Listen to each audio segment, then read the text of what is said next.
Have you ever thought about the hidden costs behind your morning coffee, your daily commute, and even the tech devices you rely on? Each of these choices has an impact on the environment, an impact we measure by something known as an ecological footprint.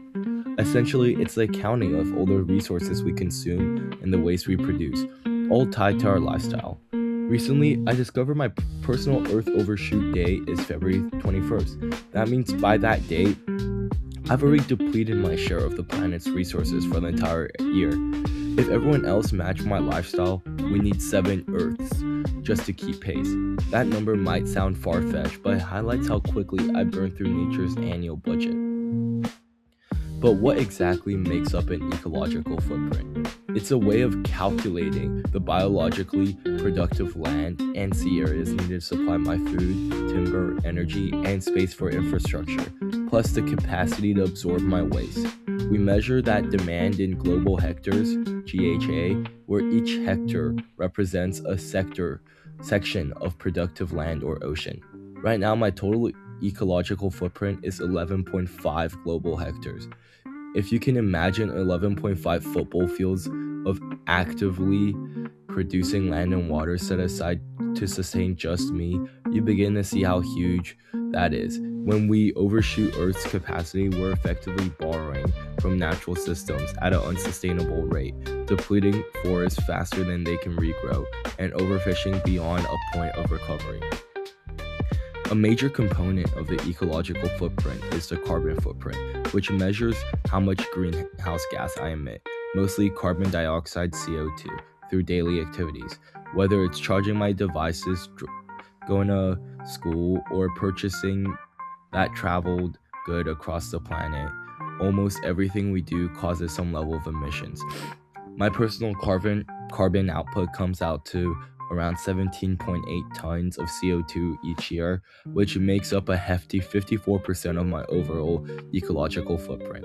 That carbon contribution alone pushes me far beyond the level of climate experts says I needed, roughly 2 tons per person per year, to keep global warming in check. Every time I flip a light switch or hop in a car, it's useful to remember that these seemingly small actions all add up to climate-altering effects when scaled globally. When I analyze my own lifestyle, I notice 5 main areas driving up my ecological footprint.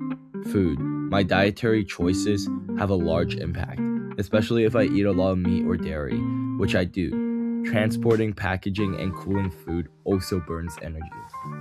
Second is shelter. Everything related to construction materials, electricity, heating, and cooling factors into this category. Large homes or poorly insulated living spaces can skyrocket energy usage. Third is mobility.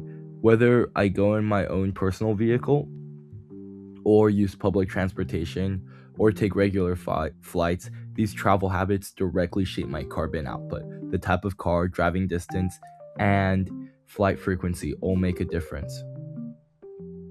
Fourth is goods. This covers clothing and electronics to everyday household items. The more we buy, the more resources are needed for production, packaging, and shipping. And fifth is services, from streaming entertainment to healthcare. This broad category reminds us that every professional service also consumes energy and natural resources. As innocent as a typical shopping spree or steak dinner may seem, each choice has a ripple effect. Recognizing these categories alerts me to where I can be more thoughtful, such as switching to renewable energy, reducing meat consumption, or cutting back on impulse buys. Seeing my overshoot day hit so early in the calendar and realizing I'd need 7 Earth if everyone lives like me is a sobering moment.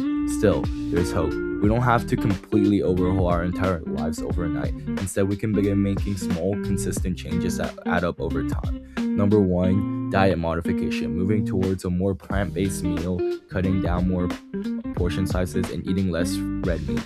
Energy efficiency is another thing. Simple habits like upgrading insulation, turning off unused appliances, or using LED bulbs can slash household power consumption. Transportation choices like biking or walking when possible, or relying on public transport more, or sharing rides cut down on both emissions and traffic congestion.